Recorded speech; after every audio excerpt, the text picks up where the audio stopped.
One of the most common grammar mistakes is the misuse of there, and there.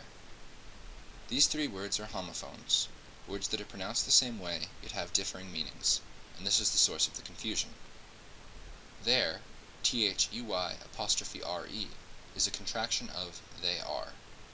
Their, THEIR, is a possessive pronoun meaning belonging to them. Their, THERE, can be used both as a pronoun in conjunction with the verb to be, and as an indicator of place. Pause the video and take a minute to test yourself. Can you find the grammar errors in these sentences? The first sentence, they are my friends, correctly uses the contraction THEY'. The second sentence reads, there is no place like home, and incorrectly uses the possessive, where THERE, denoting a place, is required. It's their turn to clean the dishes, correctly uses the possessive, THEIR. The fourth sentence, don't go there, incorrectly uses the possessive, THERE, denoting a place, is required.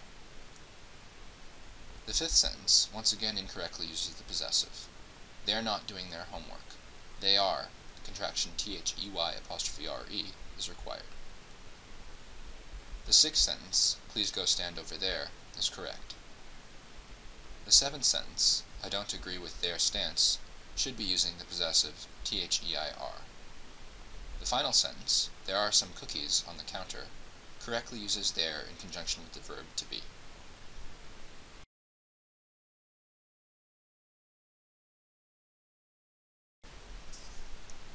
Another common error is the confusion between the homophones its and its. These mistakes are easy to overlook in a rough draft, and programs like Microsoft Word don't always catch them, so it's best to have a firm grasp of their usage. Its, IT''s, is a contraction of it is or it has. Its, ITS, is a possessive pronoun. Take a minute to pause the video and see if you can spot the grammatical errors in these sentences. The first sentence, it's a beautiful day to go to the writing workshop, incorrectly uses the possessive where the contraction is required. It is a beautiful day to go to the writing workshop. The second sentence, its incredible descriptive passages keep me up at night, is incorrectly using the contraction its where the possessive is required. Currently, it reads, it is incredible descriptive passages keep me up at night.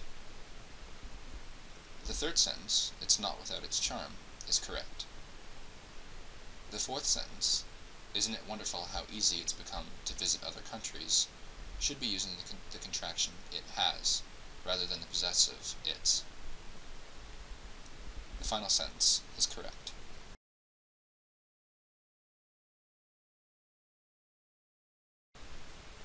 Of all of the common grammatical errors, the dangling participle is perhaps the most damaging to your writing, because it severely undermines the clarity of your phrasing. What is a dangling participle? A participle is a verb that acts like an adjective.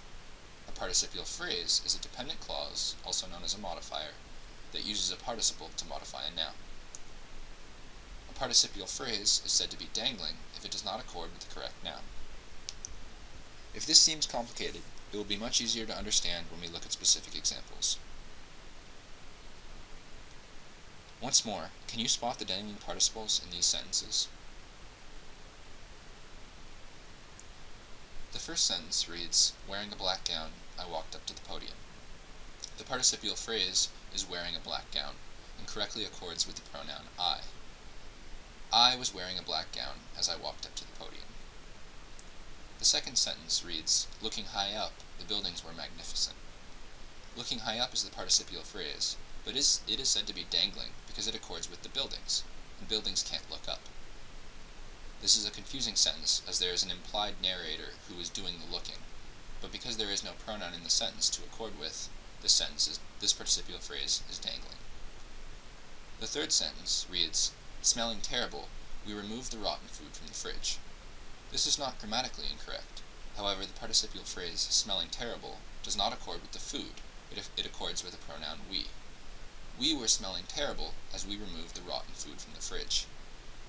This is an instance of the meaning of the sentence being obscured by a dangling participial phrase. The author meant to indicate that the food smelled bad, and instead indicated that the people removing the food smelled bad. The final sentence, looking happy and beautiful, my sister got married yesterday, is correct.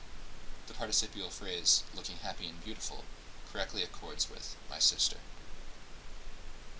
Understanding these three simple grammatical mistakes will help you avoid them in the future and strengthen your abilities as a writer.